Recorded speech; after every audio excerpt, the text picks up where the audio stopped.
everyone.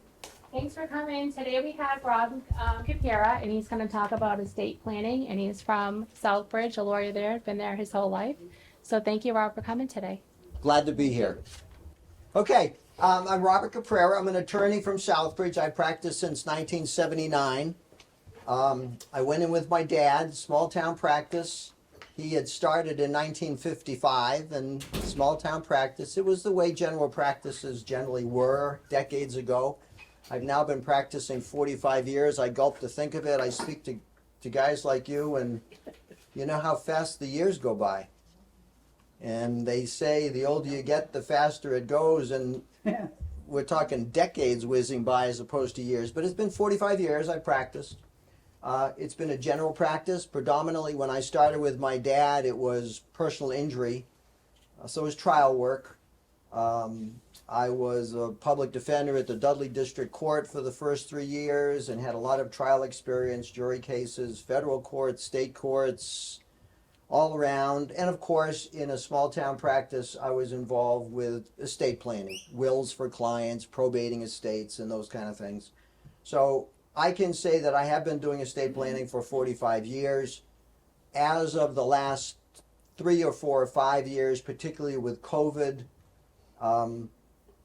particularly with me now being 69, I decided I'm not going to court anymore. I don't have to do that. My office is 1 mile from my house. I drive back and I drive forth and I drive back and forth, and I don't drive around the state. I've been in, I don't know if I can say most of the courts in the state, but I have been in many, many courts in the state. And I don't have to do that anymore because I don't take those cases. I do estate planning and I do probating of estates, and I enjoy it enormously.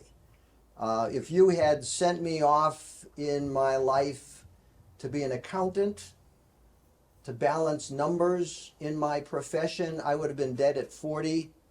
I don't like numbers, but I like people. And I have no problem going into the depths of some of the worst people problems, issues, crises. I guess it would easy to say it's a gift that God has given me. When there is a problem, I tend to lean into it. I don't shy from it or run from it. People problem. So I'm in a wonderful place right now in my practice, doing estate planning and doing the probate work after someone dies, and even to the point of compassion and coming alongside families with a lost one. For some reason, again, it seems to be easy for me. I lean into it. So I'm very fortunate. I focus my practice on estate planning, and I've had the privilege in the last couple years, more than normal. Through the years, I've always spoken in front of groups. I've been a law professor in a law school for 28 years. I had a distance class last night at 8 to 10 last night. So I've been in front of groups teaching and talking. I've done will presentations and estate presentations through the years, but as of late, it's been fun, and I've done a lot of them. So being invited to come to be with you today is a privilege. I thank Auburn for allowing me to do it. Today I'd like to talk about, and we're not so big that we can't have question and answer and an organic, free-flowing kind of conversation.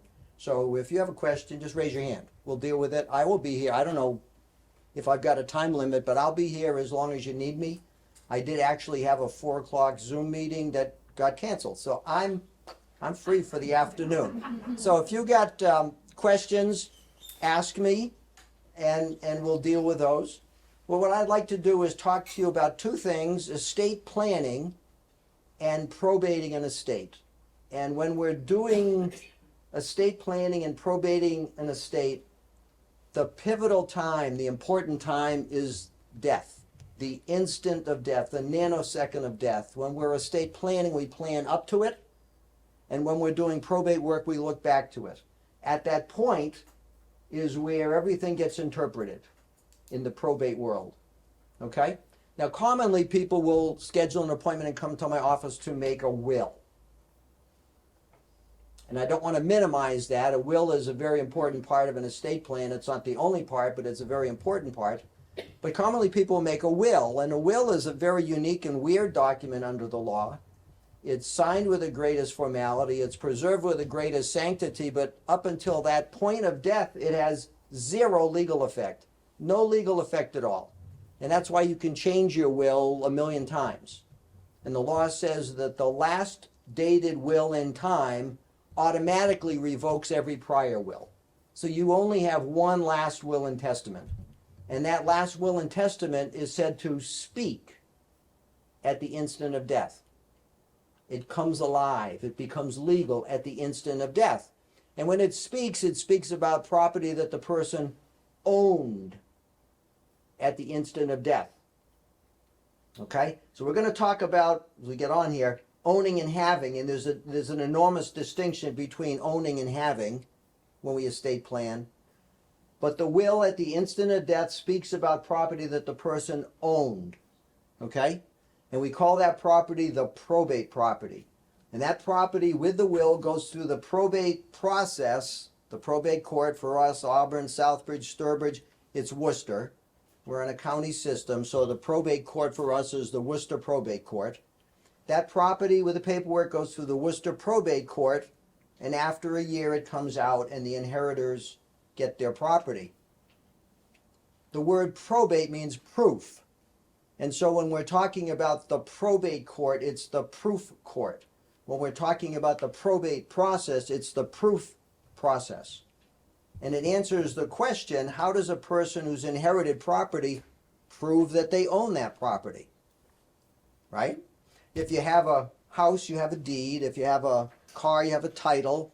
If you have a washing machine, you have a bill of sale. If you have a stock, you have a certificate. How do you prove you've inherited something? It's through the probate process. The probate papers that come out of that probate process. The proof process. That's how you prove it. So the will helps us get into the probate process, and it speaks about property that the person owns at the instant of death. There are three major things that people have but don't own. They have them. It's not like we're taking assets away from people. But for technical purposes, three major things people have but don't own. The first is life insurance. How many of you have life insurance? Okay. Many people do, all right? In the life insurance policy, it's a contract with the insurance company that you contract to pay the premium, and then the insurance company, upon the contingency of death, will pay your designated beneficiary the death benefit, all right? That death benefit you don't own.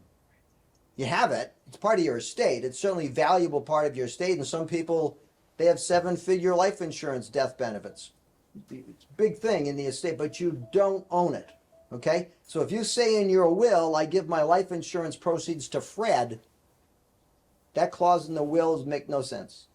Because when the will is read, when it speaks at the instant of death, it speaks about assets that the person owned, and they don't own the death benefit. The death benefit's going to get to the designated beneficiary through the contract of insurance, not through the probate process. It will go by contract law, not by probate law. All right? So the first thing that people have but don't own is life insurance.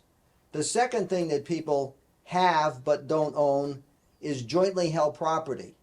What is it? Jointly held property. If you have joint bank accounts, joint title on a car, if you own your house, husband and wife, tenants by the entirety, so-called, in Massachusetts. If you have assets that are in joint names, we have another weird thing in the probate system, and it says this, that each joint owner, while they're alive, has 100% ownership of that asset. They each own 100%. And you're thinking, that math doesn't work. How can they each own 100% at the same time? Live with it. You know, tough. Live with that, because it makes a lot more sense when we interpret everything at the nanosecond of death. At the nanosecond of death, the law says with jointly held property, the person who died first, their interest becomes 0. And the survivor continues to own their 100%. And so that's how you get survivorship. The person who survives had the property before 100%, and they had the property afterwards 100%. All right, tracking with me? So that allows us to say when the first person dies, the survivor doesn't get the property. The survivor had the property. Okay? You tracking with me? They had it 100% before. Person dies, they no longer have any interest. And the survivor continues to have 100% after. They don't get it, they had it. All right? So that's how we can pass to our joint owners property just by having it in joint names. And probably many of you married or were married, whatever, had joint ownership of house, joint bank accounts, joint titles to car, joint savings, investment accounts, a lot of joint stuff. Many times when the first of a couple dies, we don't have to go to the probate court because the person who died didn't own anything. Everything was in joint names, and when they died, their interest became zero. So if you say in your will, I give my joint bank account to Fred, that clause in your will have no bearing, make no sense. Because when we interpret the will and it speaks at the instant of death, the person who died, their interest was zero. They don't own it, so they can't give it away. The survivor had 100% before and 100% after, and they own it. So, yes? Pay on death is the same thing, right? Beneficiary pay on death. Let me get back to that at the end. No, seriously. And it's the times we're in. But please don't let me forget that. I'll get back to that, all right? So just for the simplicity, 3 things that people have but don't own. The first is life insurance. The second is jointly held property. And the third is if you have a trust. Any of you have a trust in your families? Okay. So if you have a trust and you put assets in the trust owns the asset. Now you could have a trust where you're the trustee managing the property for yourself during your life, that you might give yourself within your sole discretion as trustee, whatever you need for your comfortable support, maintenance, health, welfare, whatever. You could terminate the trust anytime. So really in all respects, if you have a trust and you put assets in there, you have it. No one's taking that away from you, but you don't own it. The trust owns it. So if you say, I give my trust assets in your will, if you say, I give my trust assets to Fred, that clause in the will has no legal bearing because you don't own the trust assets. The trust owns the assets. And why is that a benefit? If you die and the assets are in the trust, and you say after I'm dead, I give it to my children, share and share alike. That trust, number 1, is confidential. When you go to the probate court, it's public. So if you say in your will, I give, my diamond jewels to Mary, the world's going to know Mary's got diamond jewels. It's public. A trust is private. You can the assets pass through the trust private, and you don't have to go through the probate court because you don't own it. Okay? Tracking with me? Like that, okay? So a lot of property can pass through a trust confidentially. It was about, and maybe you can help me with a date, 20 plus years ago, I was at the Department of Revenue in Massachusetts, and I was filing tax returns for an estate. And I was at the counter, and all of a sudden, there was like a quiet in the room, and 2 men in suits are pushing 2 dollies with 3 or 4 boxes on each dolly. And I leaned over to the person who was helping. I said, "What is going on?" And he said, "Rose Kennedy's taxes are being filed today." So that was 20, 30 years ago, whatever it was. But boxes of tax returns were coming in, but all private. They were in trusts. You still had to pay the taxes on it, the estate taxes, but it was all private. So the benefit of a trust is it can be all private. Your heirs can get assets without the rest of the world knowing it automatically without going through the probate process. So 3 things you have but don't own: life insurance, jointly held property, trusts. Everyone okay with that? Okay. So when you understand owning and having, you can do estate planning, because whatever assets that you have or have control of, you can decide whether you want to set it up in a joint account so that the person surviving had 100% before and 100% afterwards. I've advised many clients, if you pass away, your family, your heirs, or the person that you're leaving this to, they're going to need access to money right away. And so if you have a bank account and put 10 or 15,000, it will pay for a funeral, or pay for the last meal, or will pay for bills. If you put it in a joint account with someone, when you die, you have 0, and they would continue to have 100%. They could get to the bank. You don't have to do probate, you don't have to do trust, you don't have to change bank accounts and all of those things. So if you have an understanding of owning and having, you can kind of plan things. So that's one thing. Payment on death accounts. I'll jump at it right now. The classic designated beneficiary account is life insurance. We've been doing it for a century or more, who knows? Life insurance. Everyone recognizes a designation of beneficiary form in a life insurance policy. And how many have collected life insurance? There's a statement of claim form and a death certificate, and that's about all you have to send in, and they send you a check. Not a complicated thing with life insurance, all right? We are used to making a claim on a life insurance policy in our culture. Payment on death accounts, so-called POD accounts, they're legal. And what you can say to the bank is, upon my death, give this account to Fred.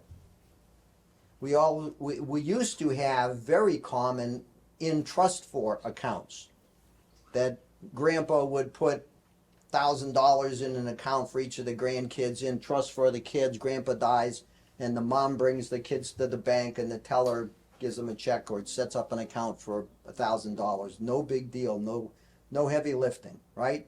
In trust for accounts. What the problem we have now is identity theft. I don't know if you've had people come in and talk about identity theft and all of the things that beset our culture in our generation. But the banks, the financial companies, they're all very reluctant to release money to someone who says, you know, I'm Rob Caprera and this is my card and I'm who I am. Because if they release the money to the wrong person, they have to pony up twice. And so I've had a whale of a time with payment on death accounts that the banks just don't recognize the designated beneficiary. Life insurance is another thing. We've been doing it for so many years, we're used to it. But payment on death account to a designated person, what the banks have started to do is just say, no, we're not going to give you the money. Go to the probate court, get someone appointed personal representative with letters of authority and official position, having posted a bond with the court. We'll give that person the money. They can give it to you, but we're not going to give it to you. So you can have payment on death accounts. I don't know if they'll be honored. It has not been my experience across the board in the last couple of years that people who are designated on a POD can just go to the bank and get the money. It's very frustrating. I attribute it to identity theft in the world we're in. You had a question? So, I mean, that's separate from a joint account. So if, say, I wanted someone to have access to money upon my death, then I would have, in simple terms, I'd have 2 options. Like, say I wanted them to have 20,000. To to have a joint account with them. That would be the simplest, is that what you're saying? And I'm more comfortable payment with, on death is kind of passé now because of the identity theft issue, because they would be identifying, you know, from, on the front end instead of the back end, which is so much more suspicious. yeah, the question speaks to the difference between joint bank accounts and payment on death and the confidence that one would have that the designated person is going to get the money. Payment on death accounts are legal. In 2012, we changed our whole Massachusetts probate system and recognized POD, payment on death accounts. They're in our law. I just have not had a warm, cozy, comfortable experience with the banks just honoring them. So I advise clients, if they want the payment on death account, to check with the bank and say, if I die, what happens next? And flush out from your particular bank, are they going to make your heirs go get appointed personal representative, or are they simply going to honor the POD and give the money? The joint bank account I know works because of its definition. You each own 100%. So if a person is classically on a joint bank account, they're going to get the money because they had the money. But the problem with joint is if the person you're joint with wants to take out at any time prior to your death. So it's, you're trusting one. We're talking a level of trust here, absolutely. Yeah, it's love and money. you There's know, another two put problem, together, too. it's complicated. There's another problem too, because if that joint partner that you establish was bankrupt, has a car accident and gets a suit against them, they'll go after everything the person has, and they'll try to attack your money that they jointly own. So Yeah, it was with a joint account, but it's with my daughter on my checking account, is that, she has access to it, but she has never used it, because I've never given her any paperwork or anything for it. Is that the same? there's different levels. So if it's a true full joint bank account, then It's a Two- checking account. two or checking account, savings account, any account, joint, right? Right, If the names are on the account, if the bank, the whatever, have your social security numbers, all your information, treat you as a joint account, it's a joint account. You could have a checking account with both names written on the check, right. but it could well be that it's the owner's account who's allowed someone else to sign checks. So the fact that you can sign checks, and even the fact that your name might be written on the check, doesn't mean you're an owner of the account. In the bank records, that will reveal who's the owner.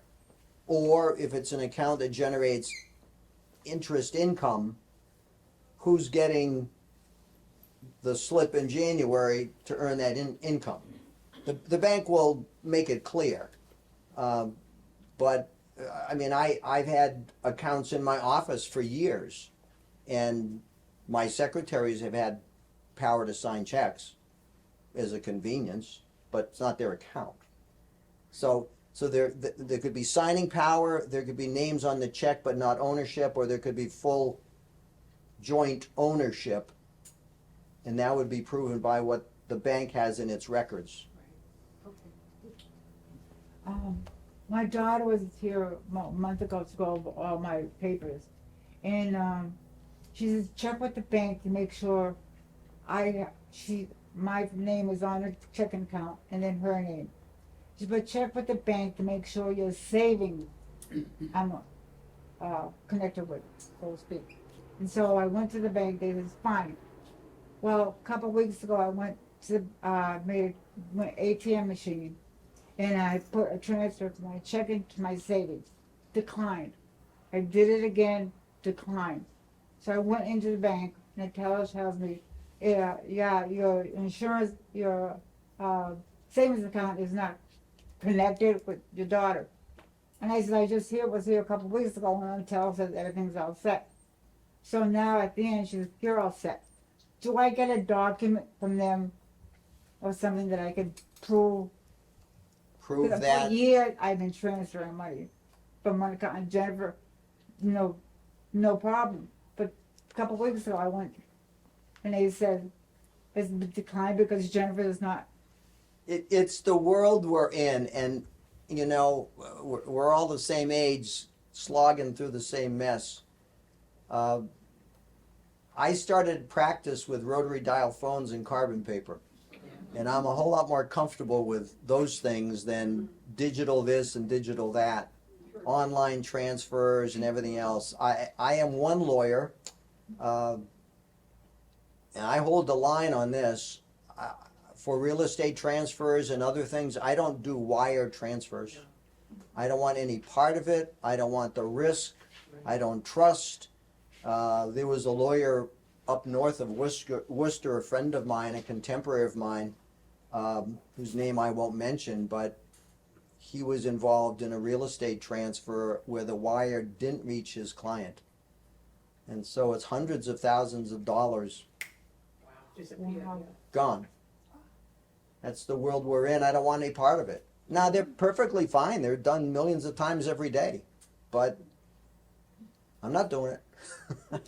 I don't need the hassle. I don't need it. So we're in that world. Transfers, names. I would suggest you go to the bank, sit down with an officer, a low-level officer, with a bank representative, whatever they call themselves now, and just talk. How do I do this? Don't Do just I go, you need an appointment. well, even at that, yeah. I mean, the service industry, take a number and wait. But go and talk with them and just try to get an understanding. And it could well be that there's no set rule and every bank is different. You But for know. years, I've been doing it. Yeah, it's fine. Yeah, I know. So, Thank God Jennifer told me. okay, in the middle. I have one account where the two daughters and myself are all on it, so each of us completely owns the whole thing, right? If in fact it's a joint, you can have three joint owners, tri-account. So the numbers for that account are in the safe. They don't have them. So that, hey, better to be safe. I guess, yes. Yeah, they're in the safe, they know where the safe is, right, yeah. And the second thing, I heard too, if your secretary or whatever, your assistant, signs those checks, she's legally responsible for a lot of stuff that could go wrong by signing those checks. Well, if it's a forgery or something, I only mention that not to get off Yeah, no, track, but because one of my daughters refused to sign checks because she would have been legally responsible for any mishap that the company had. right. So, yeah. There was a question about stocks. You heard me? Must be very loud. I read lips. You're very quiet. You're stocks. Stocks. I probably heard it because I was wanting to hear something. Stocks are a mess to probate if it's not all set up right. Because if a person dies owning stock, nothing wrong with that, but the company or the management company that has the shares, whatever, will need one of two things: either authorization to sell and give you a check, or authorization to transfer into a successive owner. But there's all kinds of paperwork and medallion signatures at the bank and sending and certified this and certified that. Certified copy of the letters of appointment from the probate court no later than 60 days old and all kinds of things.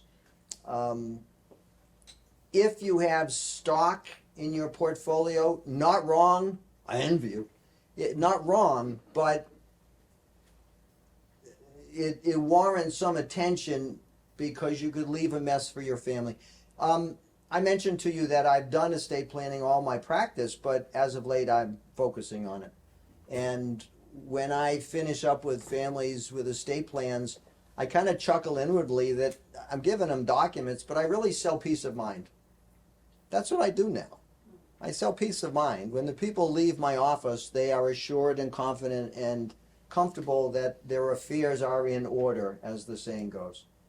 And it's a very gratifying practice that I have now. I'm very thankful to the Lord that I have this practice where I can help people have peace of mind. Most of my practice for years has been litigation and contention, and no one winds up happy. Everyone has got a puss on their face at the end of the case. No one's happy, no one wins. But with estate planning, you get peace of mind. If you don't have peace of mind in your situation now, it warrants your attention. I suppose that I would say that minimally. So owning and having helps you do some planning, all right? It depends on assets that you have. Depending on the assets that you have, you need to make sure that if it has a designated beneficiary, you've designated the one you want. I had a wonderfully entertaining office conference. Now it's about 6 months. The estate planning, the yours, mine, ours, families, your kids here, those are tough. But it's fun, you know, roll up your sleeves and get into it. This was second marriage for both. Middle-aged couple, some young kids. And I started talking about life insurance and making sure that your beneficiary was designated properly. And I'm looking, the man's here and the wife's there. And I'm looking out of the corner of my eye at the man, and he's starting to kind of fidget and look down and fidget, just so that there was enough for me to start tapping the brakes and looking at him. And I look at him more, and he just wasn't making eye contact as he had for the hour before. And now his wife's giving him one of these. And now it's getting fun for me because I'm kind of getting the sense. It turned out he had a 7-figure life insurance policy that was still in the ex's name.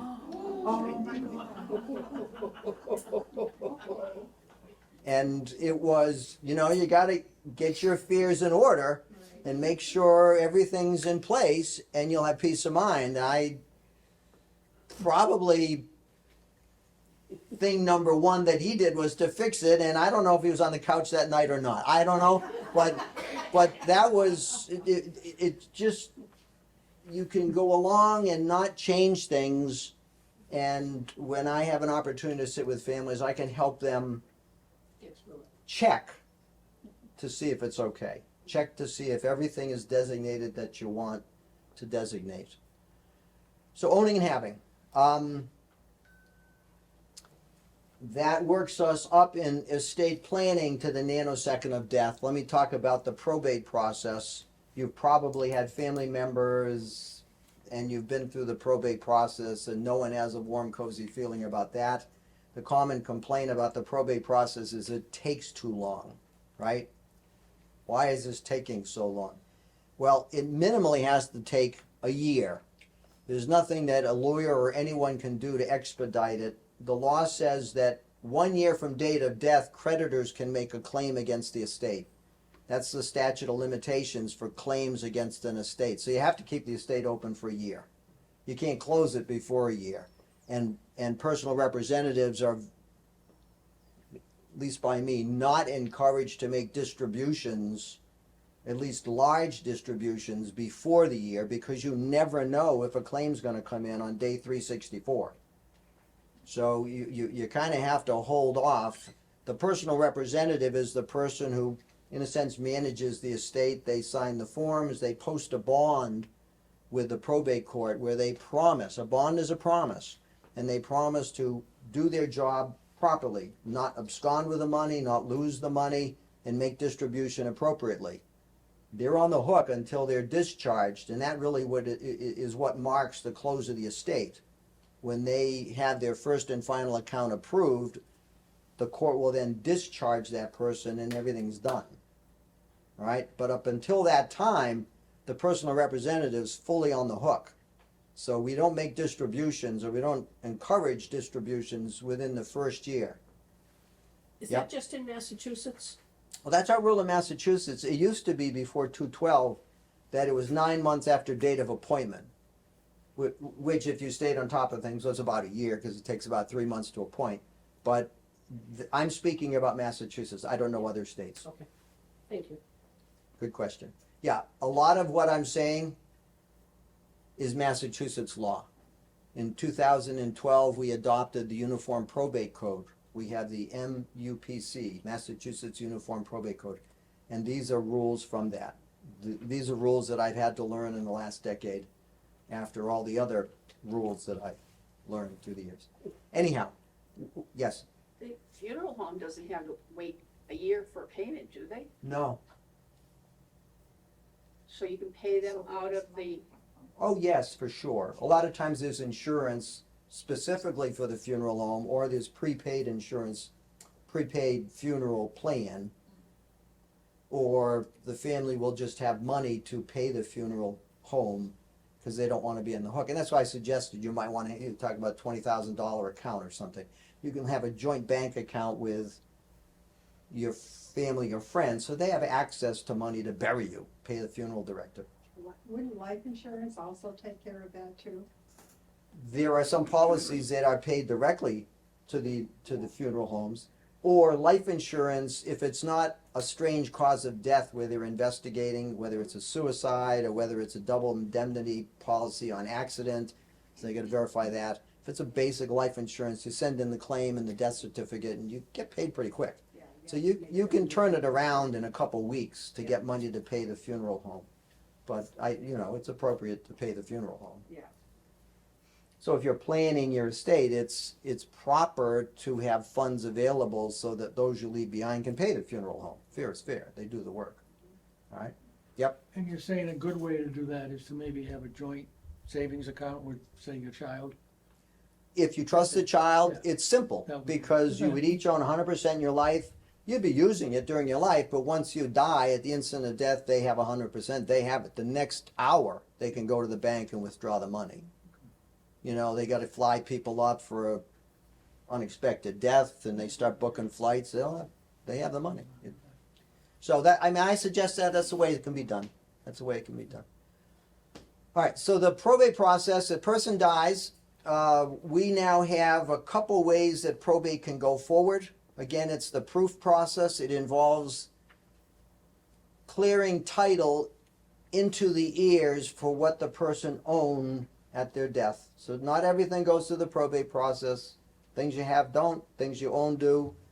The will is a guide for taking assets through the probate process, but if you don't have a will, the state writes one for you. Okay? It's called intestacy. Intestacy. Have any of you heard of that? Intestacy? Have you had estates where no one had a will, but it still goes to the people? Intestacy. It really is the state saying we're going to give your property to the next in line in your bloodline. So intestacy says for a spouse, the surviving spouse would get it. If there's no spouse, then children. If there's no children, then grandchildren. No grandchildren, great-grandchildren. If you can't go down and find someone, then you go back up to parents. Are there any parents alive? No. Are there brothers and sisters? Nieces and nephews? Grandnieces and nephews? Cousins? You keep going out in the family tree till you find someone. And more often than not, you find someone, and they inherit by the law of intestacy. So it's as if there is a will, but it's just the government's will that's written. All right? Many times, people will come to my office and they want to get their estate plan because they don't want the state to get it. It is, or the nursing home. I can talk about the nursing. I can talk about the nursing. I whispered. You're a good reader. No, you raise good questions. I can hear it though.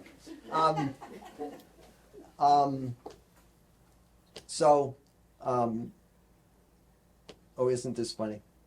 The state will get it. State will get it. I was going to say I'm not that old. My hearing's still good, and I just forgot what you said. So the estate can get it. So if you go through the law, that's what happened. So if you go through the law of intestacy, if you can't find someone, it will go to the state, and that's called escheat. escheat.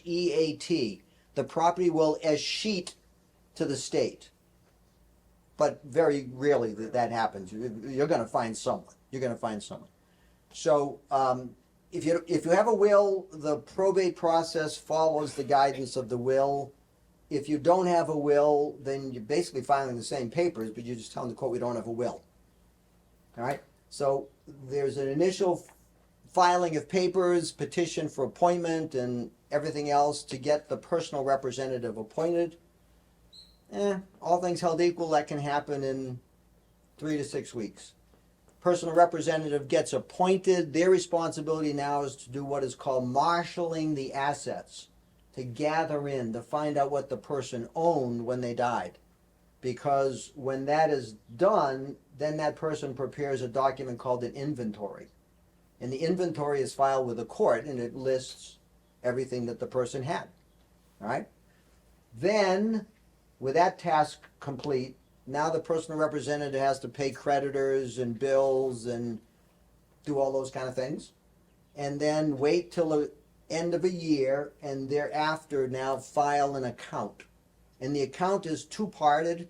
It has Schedule A, which is everything that the person had. It's a mirror of the inventory. Everything in, Schedule A. Schedule B is what they did with it. Everything out. So they took in all of these bank accounts and house and cars and everything else for a total of $400,000, $800,000.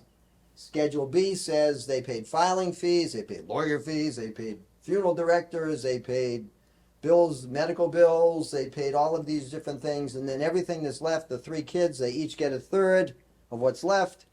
This number equals this number. What came in is what went out. You present that to the court. If the court agrees, judge agrees that this makes sense, they approve the account and they discharge the personal representative, and it's over. And that's the 15-month adventure of a probate estate. Okay? If the estate has less than $25,000, we can use a short form which is called voluntary administration. Anyone ever hear of voluntary administration? It's an initial filing. You have to wait more than, I was actually preparing one before I came here. You have to wait 30 days after date of death, and with a death certificate and the petition and some other forms you file, and it is for assets that are under $25,000, and that goes pretty quick. All right? So that's the probate process. Not that complicated. If there's a house involved, you might have to do what's called a petition for a license to sell, where you ask the court to give the personal representative the right to sign a deed and sell the property and convert the real estate asset to cash for distribution in the estate. That's a pain in the neck. By a simple paragraph clause in the will, you can obviate the need for a petition for a license to sell, which would cost a couple $1,000s and several months, just by one clause in the will. Get a will. Our age, a will and an estate plan is necessary because we have assets and we want to pass them to those left behind in an orderly way. When all of that is said and done, it would give us peace of mind, and that's a good thing. For younger couples with young kids, the most compelling need they have is to appoint a guardian. And you can do that in your will. In a will, you give gifts and you give directions. The giving of gifts, we all know, giving directions is like appointing a personal representative, or if you have children under 18, appointing a guardian. So if you have any grandchildren, your children, who don't have a will, it's important for them to do that, because they can appoint the ones that they would want to raise their kids if they're not around. It's one thing to have assets, money, tangible assets. It's another thing to have family, which is worth more. And it is important with the use of a will to appoint guardians. And I find that I have 2 client levels. I have our age, 50 to 70, 75, planning for distribution when we're gone, or those who are 20 to 40 and they have kids under 18, and a lot of those wills that I draft doesn't really much matter about assets. It's going to go to the surviving spouse and the kids in guardianship, but it's appointing the guardian. So if you have situations where there aren't guardians for your grandkids or whatever, you might want to prompt the family members to go do that, seriously. All right, nursing home. Ready? That's your question. What is your name? Dawn. Dawn. Dawn's question. Get her on the camera. Dawn's question. This is a big one. No, this is a big one. I have probably counseled families, hundreds of families, on the nursing home question.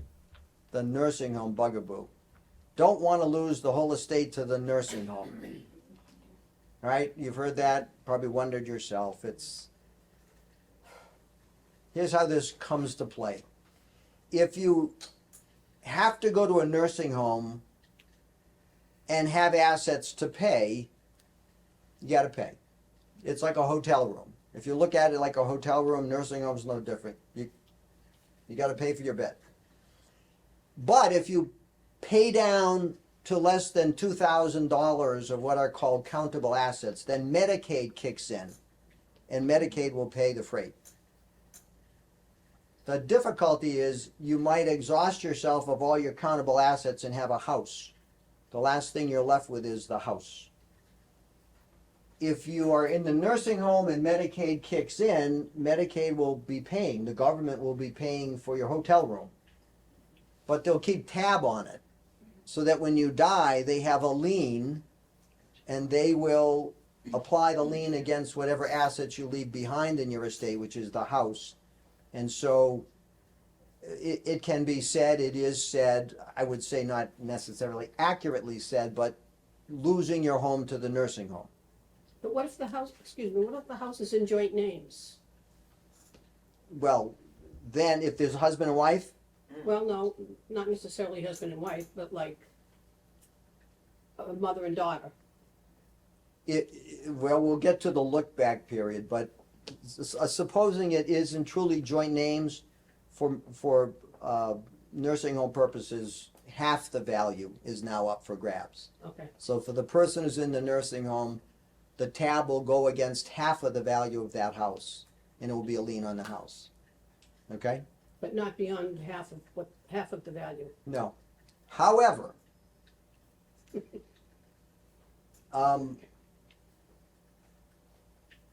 Medicaid won't kick in until you are past the look-back period. Have you heard of the look-back period? 5. Good job, Don. You're up there. So when I started in the 90s, it was 24 months, then it went to 30 months, then it went to 36, then it went up to 50 with a trust, and now it's 60 months, 5 years. All right? And the premise being Medicaid won't kick in even though you have less than $2,000 if you had more than $2,000 5 years back. And the government's stupid, but not that stupid. That is to say, if you know you're going into the nursing home tomorrow morning, you give all your money away, and then you go to the appointment with the administrator at 9:30, and they ask, how much do you have in countable assets? Oh, I got $1,990, because you gave away, $1 million yesterday. They say, that's fine. What have you had in the last 5 years? So if they look back and see that you had those assets in the last 5 years, you don't get Medicaid.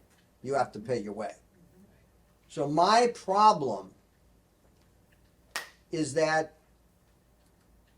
as a lawyer, clients come to me asking for advice to navigate them through this minefield of the nursing home problem. And I don't have a lot of tools left.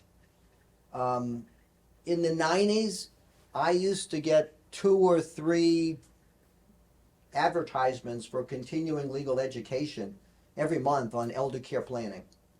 Because it was a hot topic and there were a lot of things that lawyers could do. A lot of my contemporaries became elder care lawyers. Because we could do things, half-life planning, annuities, gifting, trusts, we do all kinds of stuff. But in 2005, the federal government in the 2005 Debt Reduction Act closed most of those loopholes. So since 2005, I don't have a lot of tools in my toolbox. And what it comes down to be, if the client wants to get government Medicaid to pay their bill, they have to be a pauper. They have to have no money.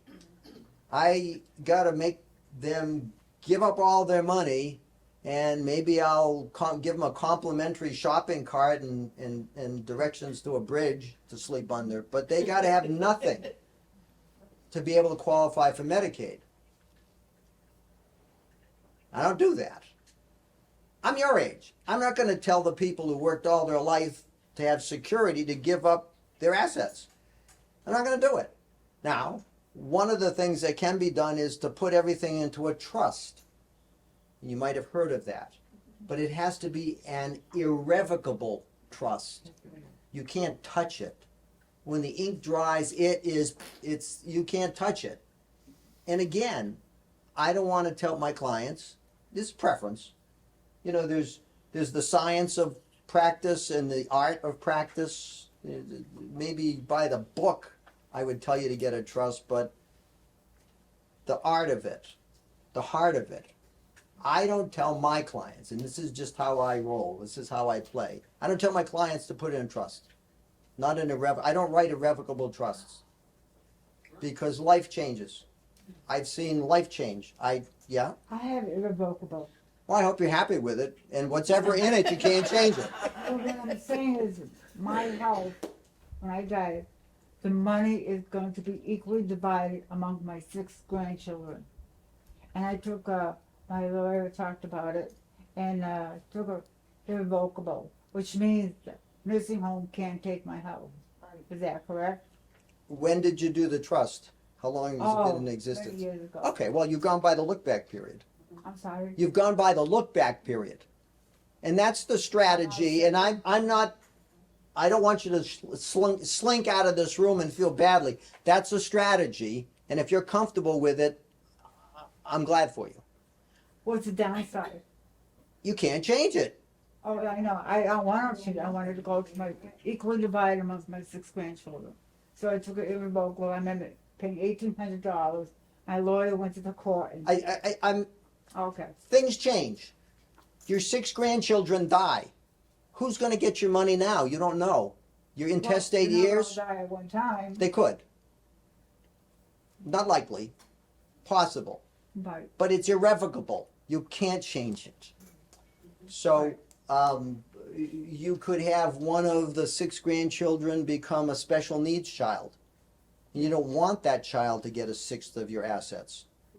Because if they had a special needs trust, the government would pay and not their personal assets. But if they have 1/6 of your estate, but you can't change it. That's all. That's all. I aspire to the bumper sticker that you see on the back of the big RV or the back of the big boat. I'm spending my children's inheritance. That's how I counsel the clients. And I just don't step into a place where I advise them to get rid of their stuff.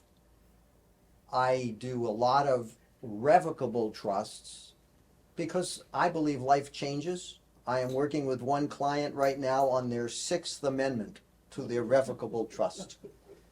They have a black sheep son who gets nice, who screws up, who gets nice again. In and out, and we keep changing, and we're on the 6th amendment. But life changes, and you can, go with the changes. So the nursing home issue is tricky, Don. We'll finish on that. There are things you can do, and this is the right way now and the only really way to do it. And if you're comfortable doing it that way, then it's fine. Yep. I have another question. I was not lucky enough to have children. It's like craziness if you don't have any children. So there. It's tricky, and I would tell you, Dawn, that one of the more difficult estate planning challenges for me is a situation like yours, because it becomes so obvious that you're gonna give it to grandchildren or children, but if they're not around, it's tricky. Takes, and you know, I've worked with a lot of single folks and explored options and charitable giving and all kinds of stuff. You can adopt me. I have, 3 nieces and nephews, but. Nieces and nephews come into the picture, right? Right. It's family. It's family. You're gonna find family somewhere. And you have the freedom too. You have the freedom to do with your assets what you want to do with them. So don't be encumbered by that.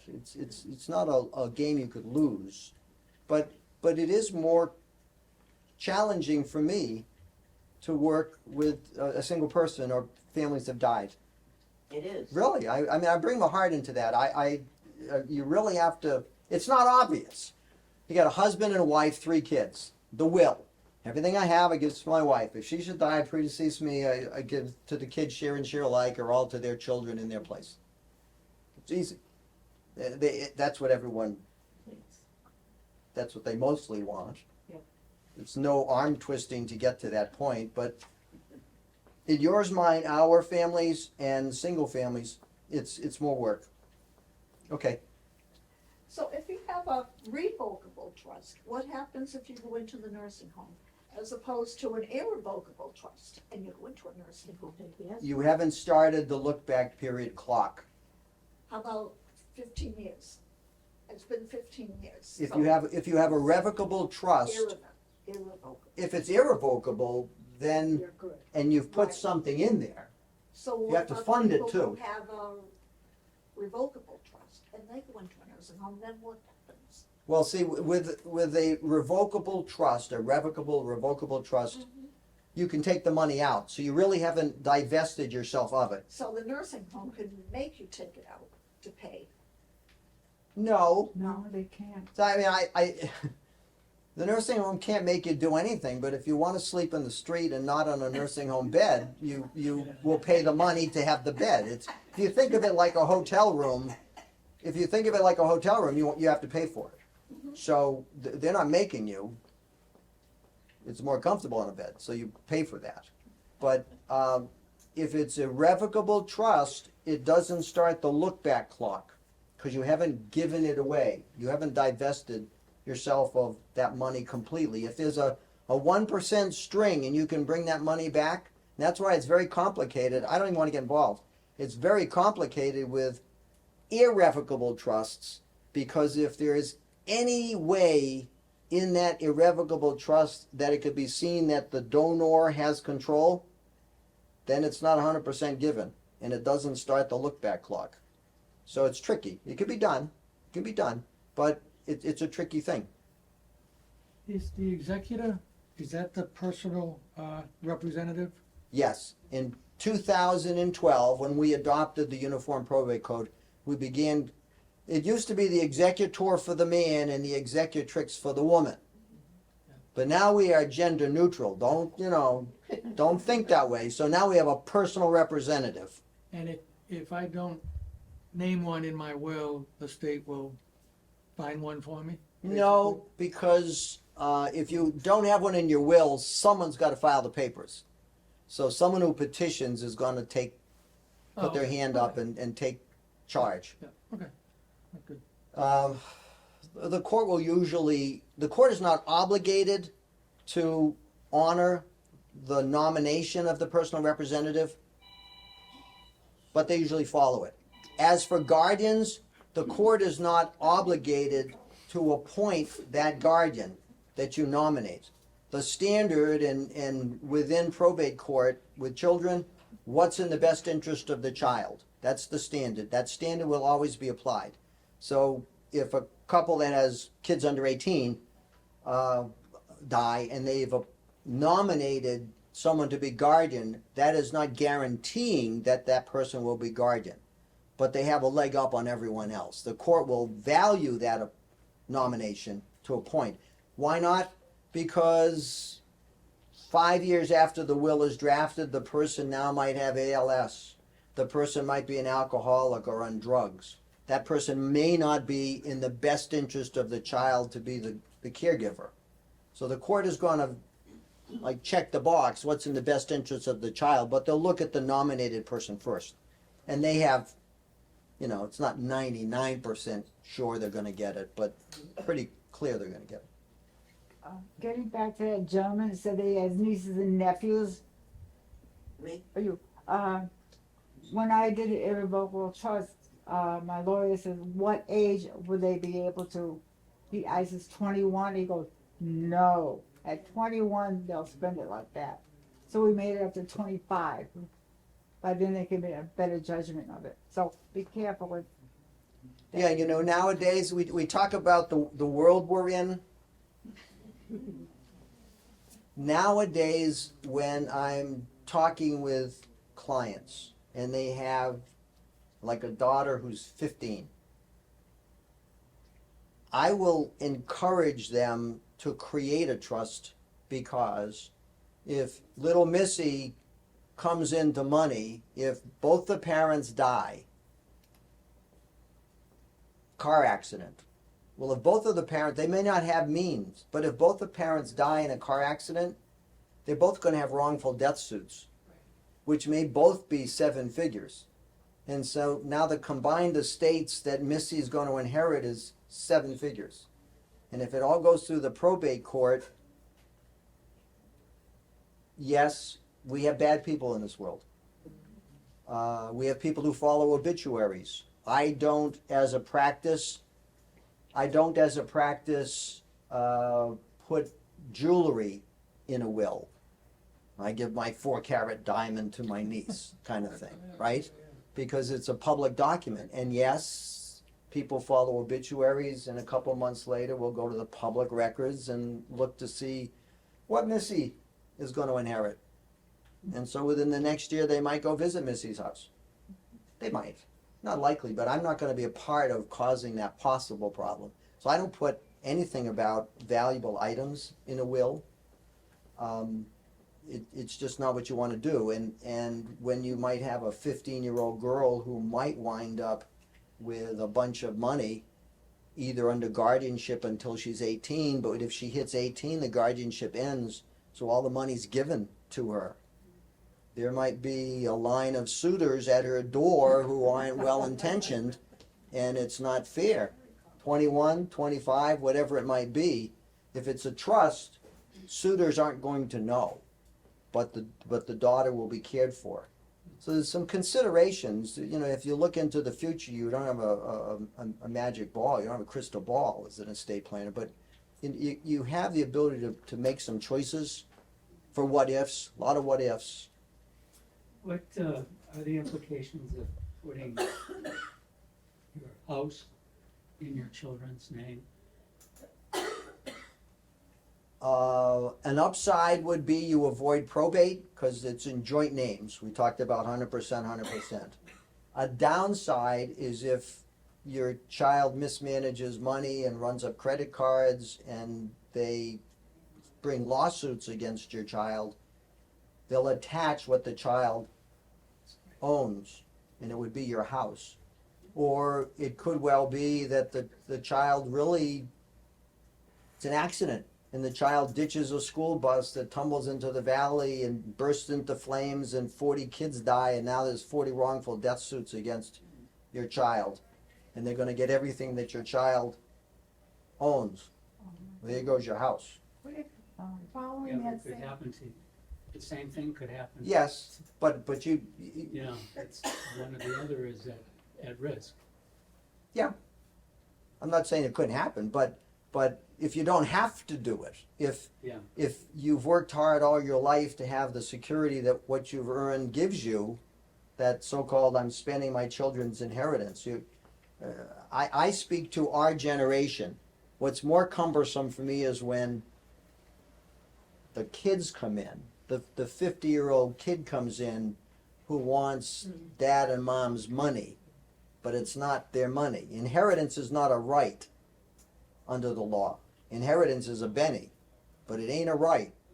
You don't claim, you don't get inheritance. If you get it, you get it, and you should be thankful, but it's not a right. And my difficult appointments are when the kids come in. And they want to dictate how the parents are gonna now live. I don't warm up to those. Okay, I got a question, following that same scenario. What if you put a child's name on your deed of your property? That's what he just said. You make your child an owner of the house. Okay, so the same kind, it would be the same thing. But if you put your child's name on your house, and then your child gets married and gets divorced, now that guy has half your house, That's right. and he decides he doesn't want you living in that house. Or at the very least, your daughter would have to list on her financial statement that asset. So the son-in-law, the ex-to-be, might not be so brutal to take the family's house, but she's But it bargained, might be. but she's bargained away that value of property interests. So she got her money, which is not her money, it's the parents, and then she's not gonna be able to get a fair shake for the balance of the marital property. So, yeah, way in the back. I was curious about, I know the 5-year look back thing. Oh, sorry. But, the gift, the way you're supposed to be able to give, what is it, 17,000 each, to someone each year without having any tax, liability as gift tax, and also say someone were to give away some money to a child or whomever, and then that, so that would then say in 2020, you gave away for 5 years some money to people, purchase a house, whatever, for a family member. So at 2030, one of the older people needed a nursing home. Are you saying that even 5 years before, they would look at those gifts if it was in that 5 years and say, oh, yeah, we gotta take that money back, or that's what I don't quite understand. Okay, did everyone hear that coming forward? No, really. All right, what she's raising, actually, you're mixing things. You're running on two separate but parallel tracks. One is the divesting of your assets to get under $2,000 after the look-back period to get Medicaid. That's nursing home. The other thing you're talking about is the unified credit in estate tax. Check your zip code, it's Massachusetts. There's income tax, property tax, sales tax. There's estate tax or death tax. There's a tax that the state and the federal government assess us when we die. There are two flavors of that. One is an inheritance tax, one is an estate tax. Connecticut, south? Where's the sun come up? That way. That's south? You're right, that would be south. Because Route 20, south.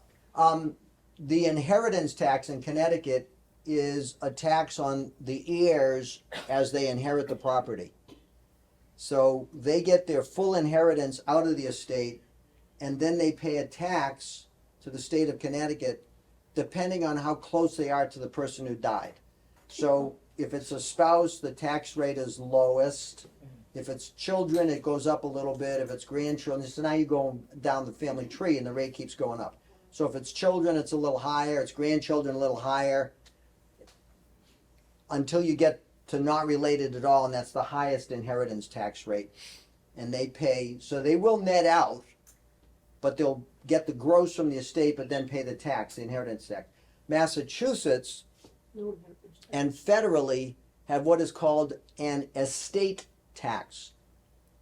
The death tax hits the estate before it goes out to the heirs. So the heirs are getting the net after the tax is paid. So what she's talking about in the back is you have a unified, so-called unified credit. federally, things change so much, but it's about $13 million. If you are under $13 million in your estate federally, there's no estate tax. Massachusetts, it's like 1.3 million. But there's a thing called the unified credit. So you have so much money that you get a credit right off the start. Well, not only is there a estate tax, but there's a gift tax. So you can, if you give money to reduce your estate, so you may be trying to avoid an estate tax, the government's going to grab you for giving the gift. It's Damned if we do, we're damned if we don't. hey, look, we're $34 trillion in debt as a country. I don't know how our children are going to figure that out. But a gift tax is if you give a gift. You have a unified credit and say it's $300,000. I don't know what it quite is. The government has said, and it used to be $10,000 per person per year. Now you're saying it's 17. If you give that amount out and no more, it doesn't affect your unified credit. So if it was 10,000 and you gave 20, 10 of it, no problem, but 10 reduces your 300 unified credit down to 290. If those were numbers, that's for example. So that when you die, you only have $290,000 of credit because you've already used it.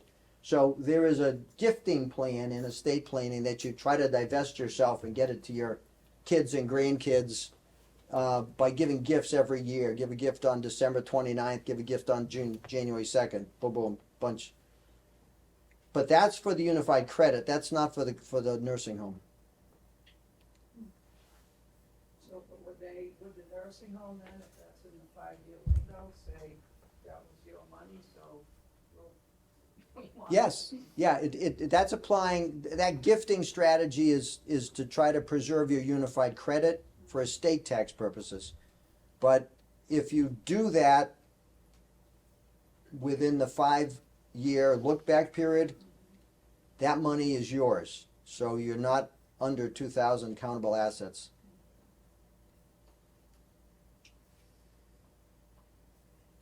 But- Yes, In that case, if you give too much money in your 5-year look back, what the nursing home considers too much money, you're not penalized for that. Medicaid is just saying you didn't meet our criteria. Is that? you wouldn't qualify for That's what I Medicaid meant to say, because you wouldn't you're not truly under the $2,000 countable asset. So the fact that you've given money, no one's taxing you on that. They're just saying that you're not gonna qualify for Medicaid and you're gonna pay your own way. That's my understanding, and I will tell you, it's a quagmire. I try to stay out of it. Mm. It's. Yeah. I think if you look at it like a hotel room, you got to pay Yeah, for it. yeah. You got to pay for it. And in the way I deal with it in my office, my perception is that we all don't leave this world after a long-term nursing home stay. Right. Nowadays, with home health care and every other supporting agency and whatever, people have a lot of care in their homes. They don't go to nursing homes. It's the dementia, Alzheimer problem. And I will tell you, and that's why it was funny when my grandmother spent the last 11 and a half years of her life at Dodge Park Nursing Home in Worcester. Yeah. And my mother, bless my wife's heart, was in my home in Southbridge for 8.5 years with Alzheimer's and died in my home. She didn't go to a nursing home. And my brother and I joke continually, he's 14 months older, about forgetting things. Because the gene pool for us is whatever. But we don't generally these days leave this world after a long-term nursing home stay. So spending the family jewels, hundreds and hundreds of thousands of dollars, is not likely to happen. So I look at the nursing home issue as a gambler's issue. And if you give all your money away so that you're under 2,000 to get into the nursing home, you're assured you'll do that. But if you hold your money, what's the risk? What's the percentage chance that you're gonna leave this world after a long-term nursing home stay? And I think it's minimal. So it kind of like, it's a better deal not to do that, not to panic on that. And so I don't get aggressive about nursing homes, that's all. Can I ask you a question? If somebody can't come to get a will, because they can't get out of their house, is there anybody that goes up to, in your company, to go up to see them? Well, I have, since COVID and since Zoom meetings have become commonplace, I do a lot of my interviews sitting at my desk on my computer, talking to the people at their homes. Suppose they don't have a, I also go the home. and visit. Okay. I was just at Overlook signing a lady up last week. I do that, yeah. It has to be done. Has to be done. So with that note, would you be happy to give your business cards if some people want it? I have, for those who might want it, I have my business cards here. I have also brought, because I'm in the business of law, this is my price sheet, and I've written on here, May 15th, Auburn Senior Center discount 10%. So if you want one of these, I'll give you this, as you follow me around anywhere. I'm a business agent. I would be privileged to work with any of you. You can probably see that I enjoy doing this. Yes. To the question of going to a house, I do that. And I'm my own boss. I have the ability to do whatever I want with my time. And because I'm not going to court, you probably can't appreciate the weight that a lawyer is under. It's a very short leash if you're a litigator. The court will give you a notice that you have an emergency motion at 2:00. A lawyer will always dress in a suit and tie, because I don't know when I'm gonna get called to court, and the dress code is I've gotta have a suit and tie. So to have that freed to be able to work with people and help people, you can't believe how much fun I'm having. I really am. So if I could have the privilege of working with any of you, I consider estate planning a process, not one-stop shopping. I have a goofy rule. If you can work with me and my goofy rule, then we can work together. But my goofy rule is I do not let my clients sign the documents unless they fully understand them. That means all questions are fair game, no silly questions. We take as much time as we need to answer questions. You may think that's fundamental, but it's not. I have been hired as a lawyer, and I kind of apologize for my profession, but I have been hired to read clients' documents. The last one was last year. She brought in documents this big. She spent thousands of dollars for a lawyer firm in Boston, and she sat down sheepishly and asked me if I would read her documents and tell her what she signed. That's reprehensible. Yeah, it's reprehensible, but it happens, okay? That's not the way I roll. I work for myself. When I'm done, I want a friend. I live in a small town. I walk to the post office and wave to 4 cars, going to the bank. I've been in town for 45 years. I went to school there. I've been there since 1958. I want friends. I want to be satisfied, and I want them to be satisfied. So that's my goofy rule. If you can handle that goofy rule, then you can handle me, because that's just how I do it. We take as long as we can. Sometimes it takes months. Sometimes we get it done in a week.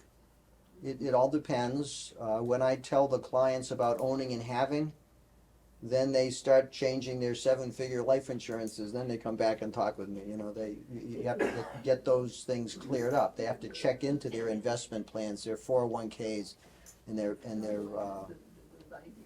investments. Now that, in my will, last will and testament, about giving the children, my grandchildren, the, house, equally divided. Now, nursing home can't take my house. I pay for nursing home. Well, I hope you don't go in. I don't know. Maybe you can ask questions later, it's a personal question you can ask. You can ask him later. the personal I don't know what your question. trust allows, and there may be provision in there for that. I don't know. So, I have one more question. Go What's for the it. difference between, Through it while I was here. power of attorney and executor? We agree that power of attorney is while you're alive. Yeah, you know, I forgot to tell you, tell it quick, are you ushering me out? no. Okay, all right. So when I'm working with clients, estate planning, I also recommend that they get a power of attorney document and a healthcare proxy document. Yes. So here's the continuum of time, okay? So you're right here now, and you're perfectly competent, all right? At some point, you're gonna die, and your will speak and kick in and go through the probate process. But between now and then, you may walk across the street and get whacked by a bus and be in a coma. So you need someone covering for you. The power of attorney document appoints what we call the attorney in fact, appoints someone to make your financial decisions, to do your financial stuff. The healthcare proxy appoints a healthcare agent to make your medical decisions. That person who would be standing next to the doctor bedside while you're intubated and figuring out a treatment plan, all right? You should have those in place, because who knows? I have been called, like going to houses to do wills, I've been called numerous times, Attorney Caprera, do you make hospital calls? Yeah. How can I help you? Well, they just admitted my mother and she's in ICU and administration says they need a power of attorney for her. Oh. Is she competent? Oh no, she's unconscious now. Too late. So these are the kind of things you never want to have to use, but you want them in place. So I recommend usually it's even part of the pricing. Can you we have do more that than too. more than one power of attorney, more than one healthcare proxy? Well, you don't want to confuse the world, but you can. I do it a little different. When the clients sign up with me, I get them to sign 5 power of attorneys and 5 healthcare proxies. Wow. All the same, the law considers them to be conformed originals. And the reason being, if you only had one, and I've seen the situation done numerous times, if you bring it to the bank, they keep it. They want the original. Then you go up to the administration office at the hospital and they ask for it. I have a copy. Well, no, we want the original. I'll be right back. You go down to the bank, I need it. Then you go to the Social Security office and so what I do is I create a bunch of conformed originals so that you can have the convenience of doing that. Similarly for the healthcare proxies. I wouldn't appoint 2 different people healthcare agents though. And I am. Yeah, well, my I had a problem with that. I was in the hospital, I didn't even know who I was. My husband wasn't any places, he was like Argentina or something. My healthcare proxy, the other one, she was in New York. So, you know what I mean? They kept on asking me, who else? And I was unconscious.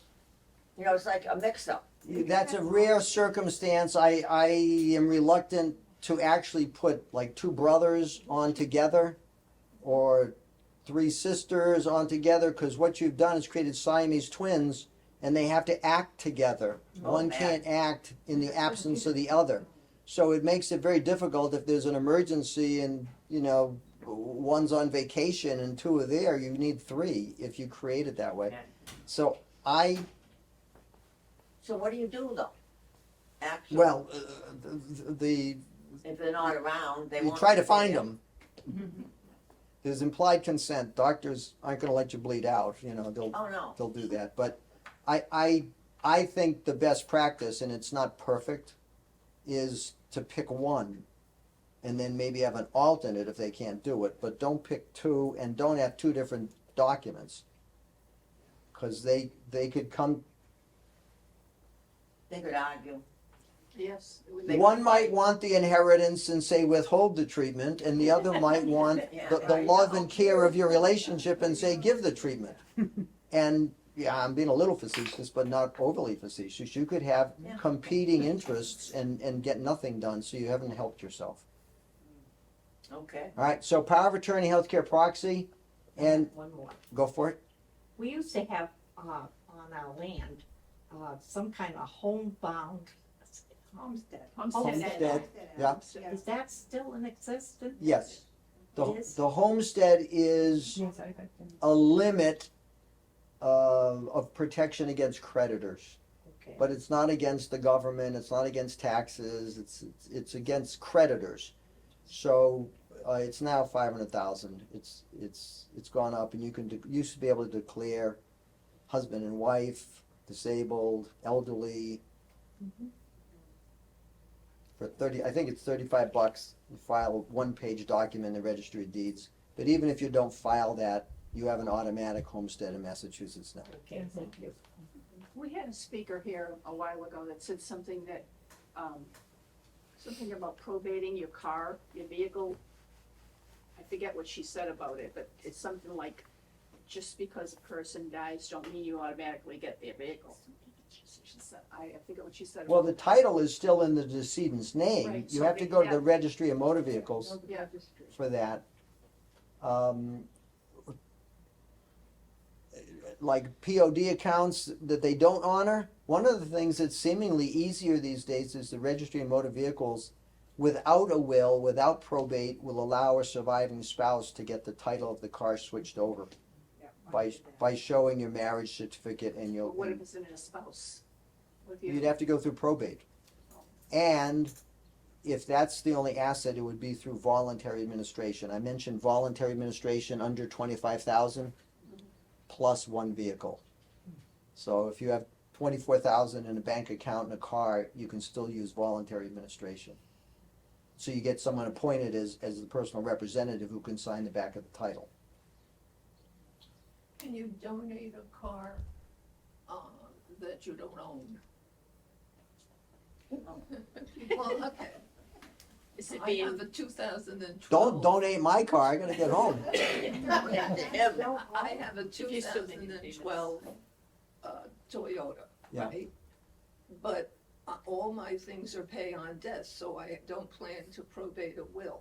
Can that car be donated, or Well, which Why not? they don't own, because no, but if the registry of motor vehicles, if the registry of motor vehicles won't effectuate the transfer with the title, then you would have to file with the probate court for that car under voluntary administration. And the court would appoint after 30 days and give letters of authority that this person now has authority to sign the title over to the car. well, actually, I signed and told them to run down before my death is.